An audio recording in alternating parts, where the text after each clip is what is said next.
Para entender la actualidad, estás en Ahora es Cuando. Este es el análisis político con Rodrigo Bravo.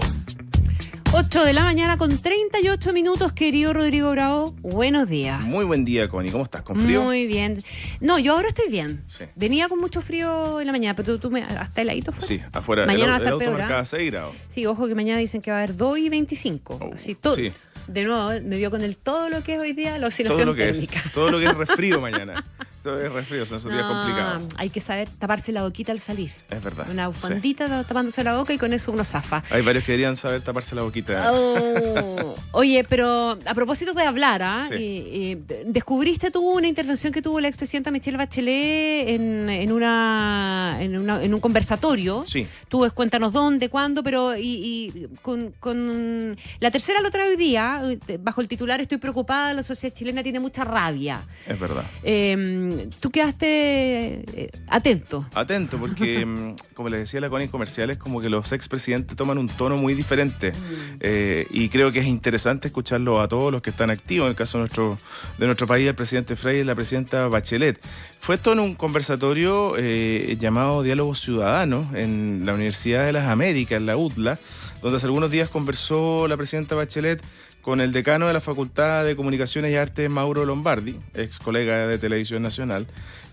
Compañero mío en la universidad. Ah, mira, Sí. harta relación. Mauro, sí. En una conversación que dura casi una hora, donde se habló de todo, poco de política directa, digamos política contingente, pero hubo un momento bien interesante que lo destaca la tercera, que la presidenta hace un análisis de la situación mundial que se está viviendo en varios términos importantes y que hace sentido con lo que hemos visto esta semana.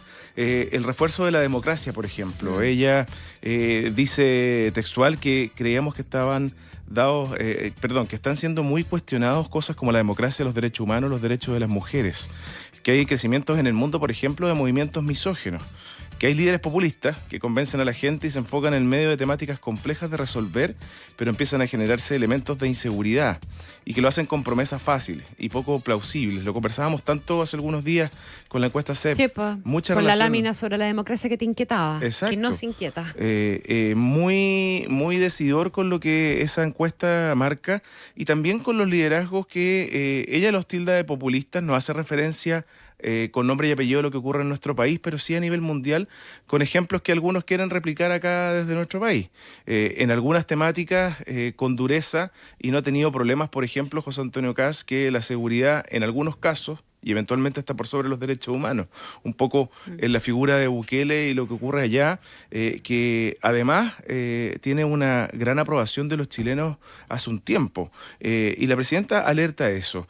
Pero dicen, entre otras cosas, que en nuestro país hoy día hay mucha frustración, que hay una gran pobreza y que la pandemia lo dejó al desnudo, que hay desigualdades, pero que hay algunos que somos todos vulnerables de alguna forma, pero algunos más vulnerables que otros. Y algunos que juntos tienen todas las vulnerabilidades, dice la presidenta. Mujeres, migrantes, diversidad sexual, etnias, ruralidad, discapacidad. Es decir, elementos que hoy día te hacen con menos posibilidades que el resto. Y una alerta también que hay que poner. Hace harta referencia a la pandemia la presidenta Bachelet y recuerda que por esos días los países fueron bien egoístas. Cada uno se preocupó un poco de lo que estaba ocurriendo en su territorio. Parece un poquito razonable, pero destacando, por ejemplo, la solidaridad que hubo de los científicos que pusieron a disposición sus conocimientos para que finalmente todos tuviéramos una tranquilidad. Y de ahí viene esta intervención que ante la pregunta ¿qué cree que un próximo presidente debería tener en cuenta? Y la presidenta Bachelet empieza a desarrollar ahí varias ideas. Dice que espera y aspira a que el presidente se haga cargo de nuestra población que está muy fragmentada, que está muy polarizada políticamente, que ella lo tilda de las subjetividades de la sociedad chilena y la sociedad chilena tiene mucha rabia. Esa rabia también es parte de lo que la CEP trae reflejado de alguna manera y que genera tanta inquietud. ¿Y por qué es bueno que la presidenta, y yo los invito a escucharlo, esto está en Spotify, hace un barrido bien genuinamente espontáneo, muy a su estilo, pero con su experiencia también internacional. Y con un relato que viene hace rato, ella marcando con el peligro de los populismos de derecha extrema. No es primera vez que habla de eso. Exacto. Claro. Dice, por ejemplo, además que necesitamos querernos. Qué Bachelet esa frase, ¿no? Necesitamos querernos más, sentirnos que somos una comunidad. hoy día pareciera que sentimos que son ellos versus nosotros. Más allá de lo programático, es un tema complejo y un gran desafío para la elección presidencial que viene ya cada vez más cerca. Mira, interesante. Sí. A mí me gusta cuando los expresidentes, independientes del color político, toman este tono, como dices tú, un poquito más por sobre el bien y el mal, con altura de miras, con preocupaciones de mediano o largo plazo, digamos. Sí. O sea, como chiquillos, no nos perdamos del horizonte. Vamos, fíjate hay que ir para allá. para rematar, ella le da un mensaje a los candidatos, de alguna manera, y dice que el candidato que hoy día sea capaz de infundir esperanza creíble, que la gente sepa que lo que ha logrado no lo va a perder y va a poder seguir mejorando, que la vida puede ser mejor con cosas concretas y resultados concretos, será un presidente que le hará bien al país.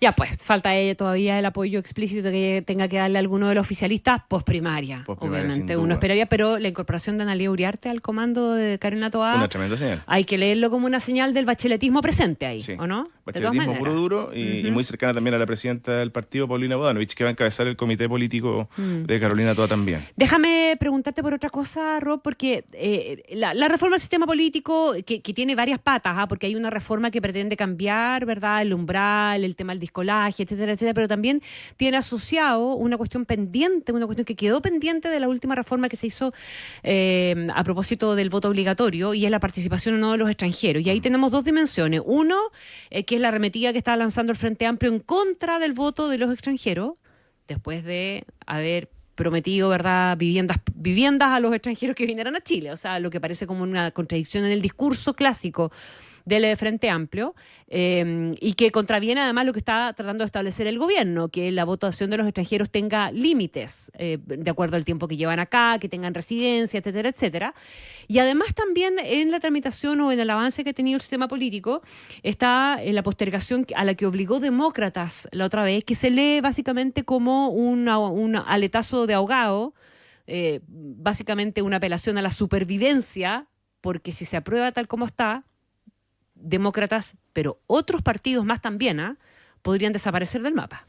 Hay mucha alarma, mucha alerta, yo te diría, bien transversal en varios partidos. En la Cámara de Diputados hay también alarmas y por algo se está discutiendo un proyecto paralelo, porque hay partidos como el Partido Social Cristiano de la derecha ha puesto las alarmas también.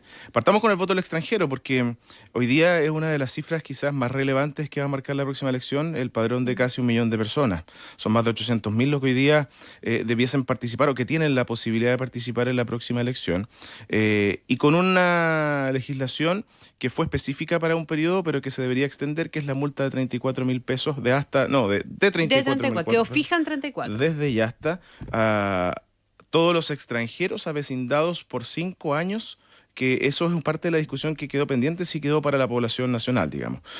Fue el senador del Frente Amplio, el único senador del Frente Amplio, Juan Ignacio Latorre, quien pidió una segunda discusión, que es una buena forma, dicen algunos, para profundizar en las materias y otros dicen para chutearla para un rato. No hay que olvidar que, por ejemplo, la estatua del presidente Sebastián Piñera tuvo una primera discusión y se solicitó una segunda por parte del Partido Comunista y eso todavía no se ha tramitado, por ejemplo. Y es lo mismo que pidió Demócratas ahora respecto al sistema político, pero ya después vamos para allá. Exacto. ¿Qué dice Juan Ignacio Latorre? Dice, y lo dice textual, dice expresamente de que las personas extranjeras en Chile puedan votar para elegir presidente de la República, es decir, los cargos de presidente de la República y los parlamentarios. Deberíamos poder votar solo la comunidad política chilena y chilenas, y ese acuerdo y esa discusión no se ha logrado dar. Solo chilenos y chilenas, que lo que se planteó también en la discusión anterior de la municipal es que en elecciones locales no existiera la posibilidad que ese voto fuera más bien nacional. Entendiendo también que hay quienes cumplen con requisitos y se transforman en electores nacionales, digamos. Pero esto genera la alarma a la misma vez que la reforma al sistema político está analizando dos cosas, que es este umbral de sobrevivencia de los partidos políticos, pero también el discolaje, un punto que ha sido bien discutido de la misma forma, que busca que quienes cambien de postura o terminen renunciando a un partido, finalmente tengan sanciones y, entre otras cosas, pierdan el escaño. Ahí ha estado Demócratas con la bandera de lucha de aumentar el tiempo de discusión, si lo ponemos en positivo, aunque no le ha ido tan bien, porque la próxima semana, pese a la segunda discusión que pidió el senador Matías Walker, debería ponerse sobre la mesa. Es un poco lo que está haciendo la presidenta de la Comisión de Constitución, Paulina Núñez, de poder forzarlo. ¿Por qué Demócratas dice y pone esta alerta y podría tener apoyo en la democracia cristiana también y en el Frente Amplio? Por dos cosas. El tema del extranjero es porque se presume que es un voto de derecha. Es una forma de mirarlo bien radical, porque me imagino que hay ahí transversalidad, pero si uno ve, por ejemplo, comunas como Santiago, donde hubo una elección municipal, el voto extranjero debió haber sido una de las claves para que Mario Desbordes tuviera un buen resultado. Como fue antes para que Iracy Hasler lo tuviera. Ojo, exacto, sí, pues es variable. Es variable. Y es cosa de ver las últimas elecciones en nuestro país, como todo el voto ha sido muy variable. O sea, pasamos de una convención constitucional a un rechazo contundente. Yo creo que ahí tenemos lo que hablaba hace un ratito con Claudio Castro, y es un tema que cruza permanentemente nuestras conversaciones, Rob, que es la dificultad que tienen los candidatos hoy día para saber a quién hablarle. Porque efectivamente el electorado, bien digo, está muy... no quiero decir pendular, pero va y viene finalmente. Sí. Y va y viene ya no en función de izquierdas y derechas, va y viene en función de otras cosas. Entonces es muy difícil saber a quién hablar. Claro. Y dar por sentado que un determinado tipo de elector es tuyo porque antes lo fue. No. Es un poco también la caricatura que se hace en esta primaria de que el voto joven es Frente Amplista. Claro. Y que el voto mayor es de Carolina Toá. Y que el voto de Jara es más bien centralizado en la militancia. Es un poco la figura que se pone, y el de Jaime Mulet más bien acotado a los lugares donde tiene representación parlamentaria. Claro. Eso es bien cambiante, y yo creo que parte de la discusión del sistema político, de esta reforma que se busca implementar, que vamos a ver con si alcanza a hacerse hasta ahora. Yo creo que ya de frentón podría avanzar, pero quedar pendiente para el próximo periodo. Ya pues,